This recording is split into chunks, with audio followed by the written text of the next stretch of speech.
Hi, I'm Kelley Mathews, and welcome to this video with Beyond Ordinary Women Ministries. I'm here with Sharifa Stevens, and this is part of a series we're doing on mommying and ministry. So today, we're going to go biblical, and we're going to talk about the myth of the Superwoman, the biblical Superwoman. I think you would agree, from what I know, that you were raised like I was on this idea that a woman's highest calling was to be a wife and a mother. And I'd love for you to address some of that. I could help you with that, but I'm going to let you start. Tell me what you think about that. Okay, well, I have thoughts. First of all, the way I grew up, there was also a tension that existed because I grew up in a line of women who always worked outside of the home. Okay. So there was pragmatism of what needed to be done in our particular household, and then there was the idealism of what ought to be done in the biblical. To be the perfect woman.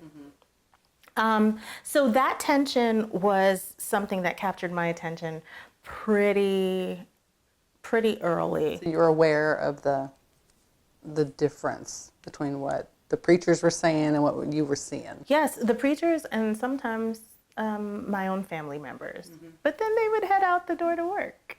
So I wanted to resolve that. Part of the reason why I went to seminary was to solve that. I wanted to know the role of women in ministry. I wanted to know what it was to be a Christian woman. And I thought that the best place to go to get those answers was seminary. Once I got to seminary, I realized that I have more sophisticated questions, but it was harder to find answers. And I think one of our challenges as Americans, specifically in evangelical spaces, is that we tend to listen to a well-worn narrative that is very much informed by our Americanness. So a friend of mine, Dr. Sandy Glahn, would talk about how it is manly to do roof work, for example, in the United States. However, in Kenya, roofing is women's work. Cultural. It's a cultural distinctive, not a biblical one. And so I think one of my goals as a Christian woman is to be able to bring liberty to both men and women, liberty that comes in Christ.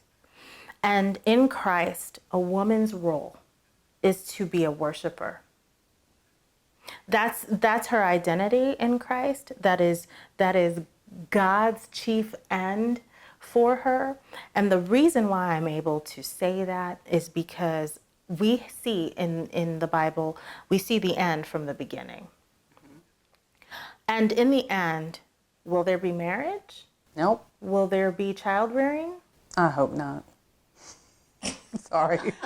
That's a no. That's a no. So It's work, right? well, that's a no. So what is eternal about our identity is what should have primacy in defining our identity. And in that case, it is our role as worshipers of God, our role as lovers of other people. So what we do is, what is the greatest commandment? Love the Lord your God with your everything. And love others as yourself. Love your neighbor as yourself. So what we do when we lose track of our ultimate identity is we idolize roles. Yes. And roles change.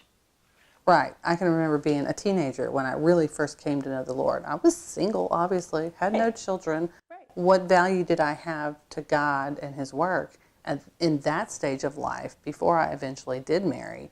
And what if I had never married? So I'm agreeing here that I think there's a whole lot more to our identity, and that's what's really crucial here. Right. As a person, woman or man, your identity in Christ is where God has you. It's not what are you doing in your life and who are you attached to, whether it's a husband or children. Right. It's it's idolizing a good thing instead of having reverence for God's. And I see it as very culturally driven, and also kind of blind to the rest of the women in the world who either have lost husbands or never had one through a variety of reasons. And the same with children. You want to see a woman go through one of her greatest pain is a woman who wants to have children and can't, or who has lost one. So the words that we're hearing from the pulpits who still teach this are just adding on to that burden. Right. If they are teaching that kind of womanhood. Right. And Jesus said that his yoke is easy and his burden is light. And we're supposed to find our rest in Jesus. We're keeping people from that rest when we're putting additional burdens on them and saying, well, in order for you to be a good Christian woman, you also have to be married. You also have to work in the home only. You also have to have children. And these burdens are not the burdens of Jesus. No. And so that's why I'm saying this is all about liberty. And this doesn't just benefit women. It doesn't just benefit women when we know that our identity is in Christ, and when we equip women to do the work of the gospel and to make disciples, which is our great commission as Christians, whether male or female. It also helps men. Partnering together. Right. So partnerships are what we were made for. It wasn't good for us to be alone back in Genesis. We weren't meant to be super women. We weren't meant to be individuals trying to carry all of these burdens on our own. We never were. What kind of community would we be if we were marked by an otherworldly partnership? What kind of community would we be if men and women, single and married, people with or without children, were all marked as worshipers of Christ and people who loved others well? What if that was perfection? Right. That would be something that would woo people to the Lord so well, so powerfully. So I think of us as image bearers. Like, that is our greatest calling. Like worshipers, we are created in God's image, man and woman. And there are some women out there who may have never heard that they have the same image of God as a male does. So that's a foundational truth that we hope will pass along here. And as image bearers, God has given us gifts. The gifts of the Spirit are given to men and women alike, and not based on gender. So you might have the gift of leadership, and I might have the gift of teaching, and my husband has the gift of helps. Go figure. So again, I feel like we're on the same page here, that we know that the church has to get away from pigeonholing women into certain roles that God never meant them to be pigeonholed into.